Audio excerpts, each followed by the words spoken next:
О, как мне нравится быть правым. Мне нравится быть правым, любому нравится быть правым, но кажется мне, что мне особенно. И как мне не нравится, опять читаю какую-то гадости про себя сплошные. И опять пишут «Шари, разжигатель». И я понимаю, почему так пишут. Потому что мир это война. Война это мир, разжигатель это мирный человек, а человек, который требует мира, это разжигатель. Это нормально, потому что 100 раз людям говорили одно, и на 101 раз они в это поверили, не проверяя, не пытаясь разобраться самостоятельно, они просто приняли то, что им сказали. Мы сейчас будем разбираться с манипуляциями. Единственное, с чем я соглашусь, вот с этими людьми, чьи комментарии я читаю, а я читаю, бывает, я читаю, нельзя сказать, что мне все равно. Они там пишут, что он бессовестно высмеивает. И это абсолютная правда. Хотя я искал, вот только что буквально спустился в машину и подумал на парковочке. Думаю, может быть я в машине забыл совесть? Искал, короче, рылся, но не нашел. Не знаю, где я ее оставил. А теперь начнем разбираться с манипуляциями. Докладно-то відверто про засоби рашистської пропаганди. Психічна атака, якій неможливо чинити супротив. Когда я реально это осознала, мне стало жутко. Фантастична матриця, втілена в реальному житті. Фантастическая матрица, волшебные излучения, космические лучи. Но я хочу уже посмотреть, как же они будут рассказывать о лжи и пропаганде, которая льется с той стороны. Мне это вдвойне интересно всегда послушать на украинском телеканале или на украинском ресурсе любом. Самое интересное, это я уже позже поняла, что его хотелось смотреть. О боже, его хотелось смотреть. Эта женщина рассказывает про телевизор, в котором была российская пропаганда. Российская пропаганда буквально как магнитом тянула эту женщину. Зараз переселенці з Луганська Ганні моторошно згадувати, як вона заворожено дивилась російські ЗМІ.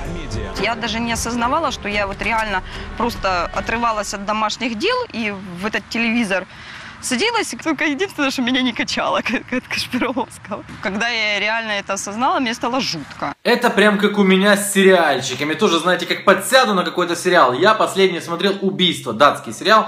Там, короче, на мосту убили человека. Ну, не суть важно, но суть важна в том, что я его смотрел. И тоже, представляете, вот читаю там книжку, к примеру, откладываю, думаю, пойду-ка посмотрю сериальчик. Тоже тянуло как магнитом. Возможно, женщина не знает, что обычно тянет как магнитом ко всему, что тебе интересно. А возможно, российские СМИ ей казались интересными. Анатолій і зараз живе в окупованому Донецьку. Телевізор намагається навіть не вмикати. Жесточайшее отмывание мозгов. Надо жалеть этих людей, которые... Уникальность Анатолия не в том, что он живет в оккупированном Донецке, и даже не в том, что он соглашается на вот это вот интервью. Уникальность Анатолия в том, что создается впечатление, или он умеет разговаривать, знаете, голосом робота Чаппи, или создается впечатление, что он с ними поговорил по телефону. Ну зачем же показывать его? Зачем вот эти вот пару руками? Это действительно очень жестокая пропаганда. Буквально количество людей. Я не знаю, может быть они таким волшебным образом изменили ему голос, но кажется, что он все-таки где-то в трубке. Не будем придираться. Что там у нас в качестве примеров российской пропаганды? Я вот просто надеялся, что нет, но да. Взяли ребенка, как Иисуса, на доску объявления, прибыли. Ё-моё, а что есть еще? Учителя предлагают охотиться на снегирей. Ребята ведут себя очень глупо, потому что демонстрируя постоянно вот это вот, они могут там отмазываться, типа вот, это самая яркая, там, это яркая представительница фейков, российской пропаганды, еще что-нибудь там, какую-то околесицу. На самом деле, вот рассказывая вот об одном и том же, ребята как будто бы показывают, что фейков не очень много. Это не значит, что фейков не очень много. Ну, ребята показывают, как будто фейков не очень много. В общем, что там еще у них есть в запасе? Сидит второй год беременная женщина. Стоп, не надо вот это вот.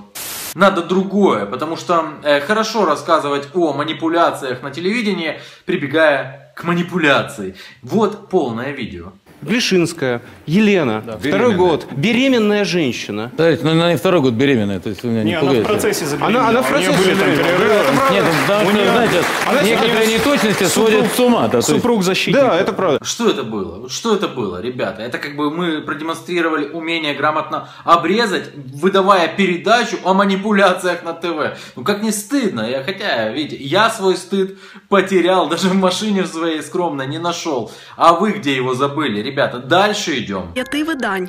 Йозеф Геббельс, якого Путін вважає своїм талановитим натхненником, казав: брехня, повторена 1000 разів, стає правдою. Стоп, я не верю своим ушам, еще раз. Йозеф Геббельс, якого Путін вважає своїм талановитим натхненником, казав: Йозеф Геббельс, которого Путин считает своим талантливым вдохновителем. Путин считает Геббельса своим талантливым вдохновителем. Это в передаче о манипуляциях, а 100 раз вот это повторишь, и на 101-й кто-то поверит, а кто-то даже с первого раза поверит. Человек, включая вашу передачу и глядя вот в это, подумает: а ведь и на самом, наверное, деле. Геббельс же говорил, чем невероятнее ложь, тем быстрее в нее поверят.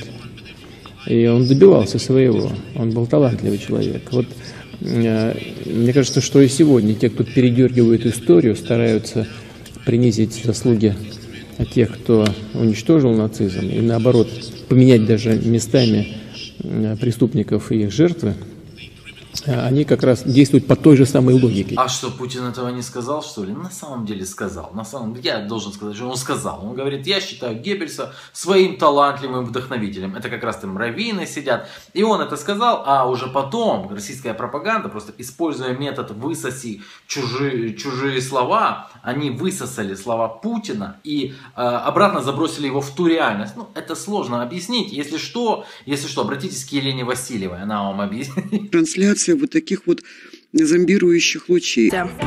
Мальчика на доске объявления распяли.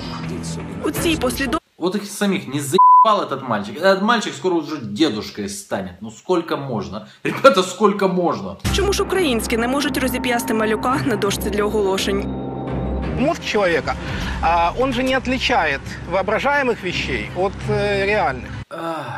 Друг, у тебя проблема. Если твой мозг не отличает выдуманных вещей от реальных, значит у тебя проблема. Значит тебе надо просто взять и потопать прямо к специалисту, к психиатру, возможно.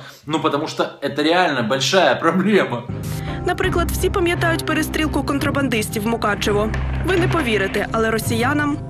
Все это сильно напоминает события 1939 года. Я поверю, с удовольствием поверю. Более того, я нашел даже эту передачу РЕН-ТВ.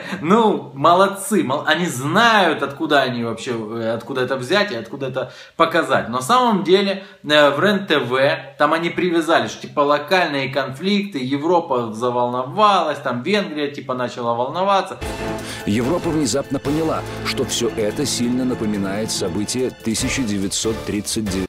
Я в свою очередь сейчас продемонстрирую, насколько вы ленивые, насколько вы обленились, насколько у вас мозги жиром обросли. Потому что в этой же передаче «Нацисты с нашего двора» стоит немножко дальше промотать. Надо было просто немножко напрячься. И там бы мы нашли следующее. Смотрите, я не показываю в своем блоге видео избиений людей, поэтому тут будут скрины. Я пускаю оригинальный звук, который там шел вот под эти вот кадры. А кадры это видео. То есть, кто хочет посмотреть видео, идите туда на РЕН-ТВ и смотрите. Вот смотрите, как они проиллюстрировали.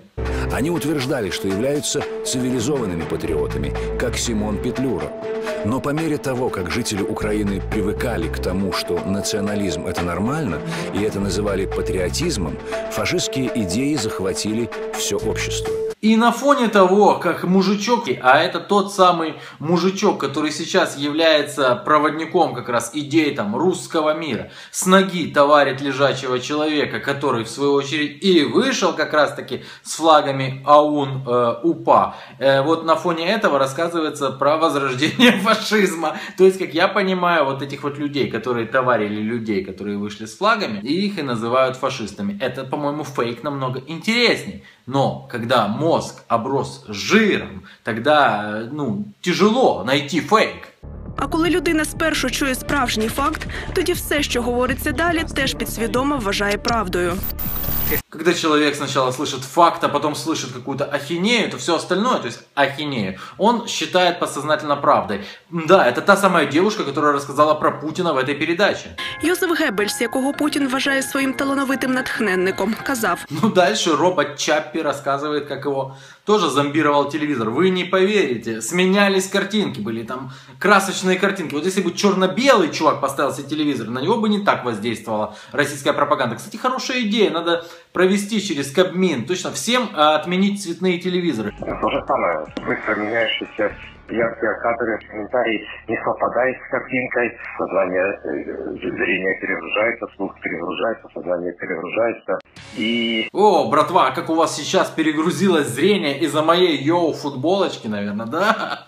Наша задача максимально швидко, годину-дві, сказати, що це фейк. Але мають ще й таємну зброю. Зокрема, на противагу російським можна розповсюджувати фейки українські. Стоп, я вообще все снимал, весь этот блок я снимал ради этого момента. То все, предисловие, прелюдия, а вот это вот уже секс.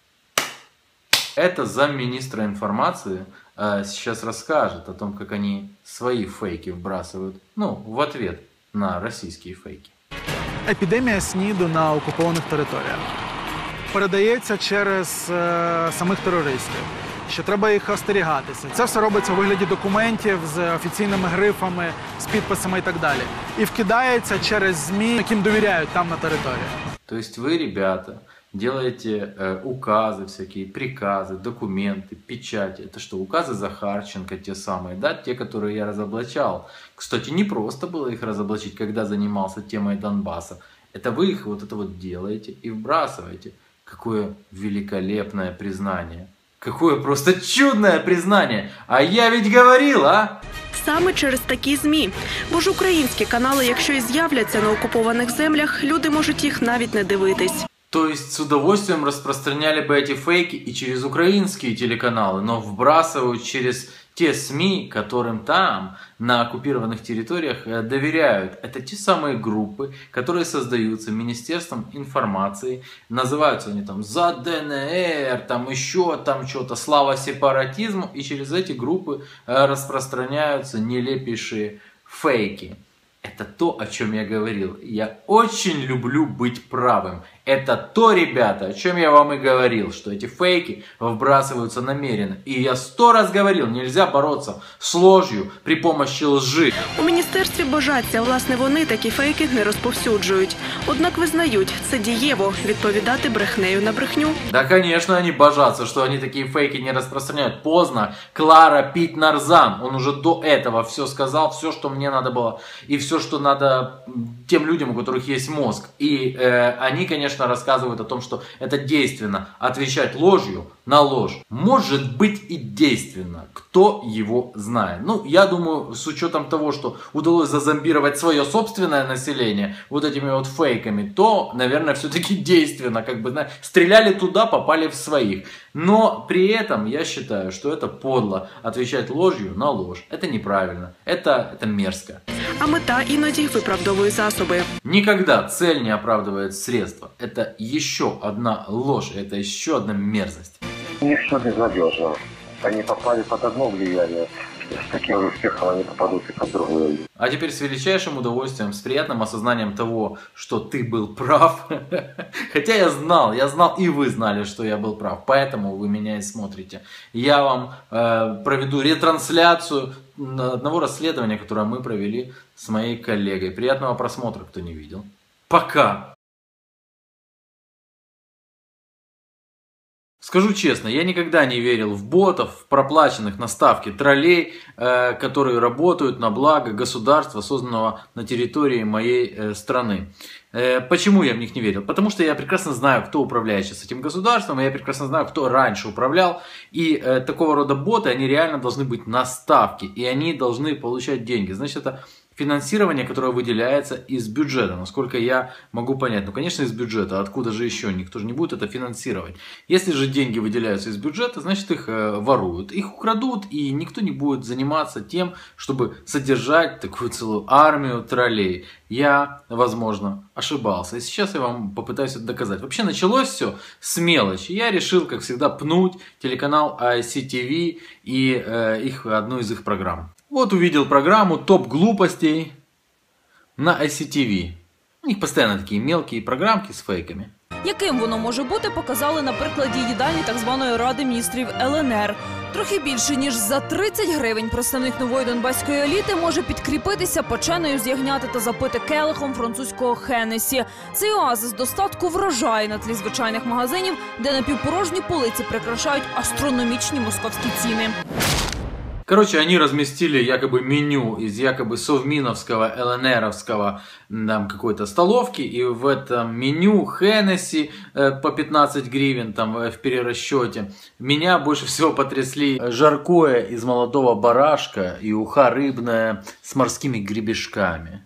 Дело в том, что данное меню активно понесли украинские СМИ, и вот эта вот программа «Топ глупостей» в том числе. Пока народ голодает. В сети показали меню из столовой Совмина ЛНР.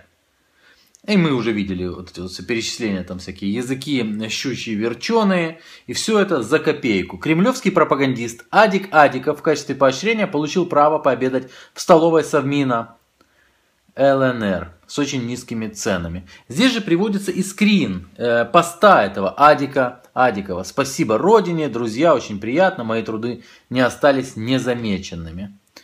И вчера довелось побывать в Совете министров Луганской Народной Республики, получил благодарность за весомый вклад, бла-бла-бла, столовка. В общем, круто отобедал.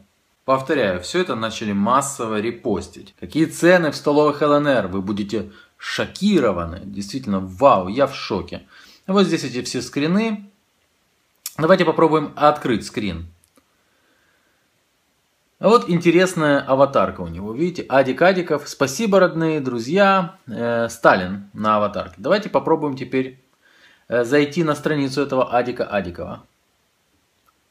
Ну, такого статуса нет, такой фотографии нет. Но, смотрите-ка, 16 января он на самом деле менял аватарку вот на Сталина. Если он менял аватарку на Сталина, и если скрин предоставили, но это же украинские СМИ, они же врать не будут, значит он на самом деле писал такого рода пост. Спасибо, родные, пригласили в ЛНР. Правда, сам он живет в так называемой ДНР, но, знаете, где ЛНР, там, как говорится, и ДНР. В общем, что я решил сделать? Я решил через Google найти такой статус. И нашел. Мы вбиваем Адик Адиков, спасибо родине. Находим сразу же, переходим по ссылке. Упс. А что это значит? Ну, вполне возможно, что Адик Адиков просто удалил свой статус. А может быть, это означает что-то другое. Для того, чтобы выяснить, что это обозначает, я решил извлечь из кэша, написанное ранее. И был немало удивлен. На самом деле, у меня получилось извлечь из кэша вот статус Адика Адикова. И размещенные фотографии, меню, качественные, кстати, фоточки. Вот даже комментарии. 3 комментария, целых 6 лайков. А теперь из его же комментария попробуем перейти к нему в профиль. А ну-ка. Упс. Страница удалена. Подождите, но мы ведь только-только были на странице его. Как же так? А вот так. Какое-то прямо-таки раздвоение личности, подумаете вы. И будете неправы, потому что никакого раздвоения нет. Этот Адик, он так и остается ВКонтакте. Он там же, где он и был. А вот эта вот страница, это страница поддельная. Кто-то специально сделал страницу под этого Адика для того, чтобы опубликовать всего-навсего один статус, а потом удалиться. Что мы решили сделать? Мы решили поискать. Может быть, вот это вот ID страницы где-то уже засветилась, и нас ждал успех. Элементарно вбили страницу ID в Google и начали искать. Симона Баранова. Почему Симон? Тут же Адик. Так это и есть Адик Адиков. Раньше Адик Адиков был с Симоной Барановой. Теперь давайте поищем Симону Баранову. Может быть, что-то интересное нас ждет. И таки да, нас ждет успех. Адик Адиков. Не выбрасывайте елки и сосны. А почему же нам по поиску Симоны Барановой выдало его? А вот человек отвечает. Симона Баранова. То есть человек сначала был Симоной Барановой, а потом переименовался в этого Адик Адикова, а потом удалился. Но сейчас он вот показывается как Адик Адиков. А что же писал Адик Адиков-Симона Баранова тогда? А писала следующее. Не выбрасывайте елки и сосны. Гуманитарные волонтеры Новороссии призывают всех граждан ДНР и ЛНР не выбрасывать на свалку новогодние красавицы. Потому что отвар из хвои может покрывать дневную потребность организма в полезных элементах. Армии Новороссии нужны иголочки с ваших елочек для того, чтобы отвары варить, так как жрать больше нечего. И более того, за эти елки вам еще и денежки дадут. Приходите, пожалуйста, на контрольно-пропускные пункты военной части, приносите свои елки. Ну или хвою сразу приносите. Вот такого рода вбросы, достаточно смешные, согласитесь, делала Симона Баранова до того, как превратиться в Адика Адикова. И на радость украинским СМИ сделать другой вброс. Ну, а мы связались с настоящим Адиком. Добрый день. А вы автор этой записи? Добрый день. Нет, это не моя запись. Кто-то создает фейковые страницы, постит подобные вбросы на протяжении долгого времени. То есть вы не делали никаких фото, не были ни в какой столовой? Да я в ЛНР никогда не был. Все время нахожусь в Донецке, работаю на местном телеканале. Ну и ну, начал копать элементарнейший фейк, коих немерено делают украинские телеканалы, а вышел на целую фабрику ботов. Смотрите дальше. Не переключайте, смотрите прямо сейчас. Без рекламной паузы. Мы опять заходим на кэшированную страницу. Смотрим, кто комментирует. Надин Бещинарий какой-то. Переходим на ее страницу. О, целых 2 друга. И какая интересная запись. Простудилась. Купила вчера в аптеке такую вот звездочку. Покупала с опаской. Надпись «Сделана в ЛНР» немного насторожила. Но, к моему великому удивлению, помогла. Но там одна только проблема. Настораживает только что компонент собачий жир. Представляете как? Собак пускают на звездочку. Ботик с одним другом поделился записью другого ботика. И вот уже Евдокия Миронова пишет про звездочку, которая ей помогла, но которая, из собачьего жира делается. Страница у барышни создана 17 декабря. И до этого постила котиков. А вот сейчас сделала этот вброс. И бывает же такое. Ну вот реально, такое иногда бывает. Украинские СМИ внезапно обратили внимание на запись какой-то барышни, чья страница создана 17 декабря, у которой целых 4 подписчика и 18 друзей. Ну такое бывает. А подписчики, которых 4 у Евдокии, один живой есть. Но украинские СМИ по случайности замечают этот статус никому неизвестной барышни с фейковыми друзьями. И цитируют его. Видите как? Ну, это чистая случайность, я убежден абсолютно. Просто, наверное, сторожили и так получилось. ВКонтакте ходили и наткнулись. Наткнулись, без сомнения, совершенно случайно. То есть вы понимаете, что происходит.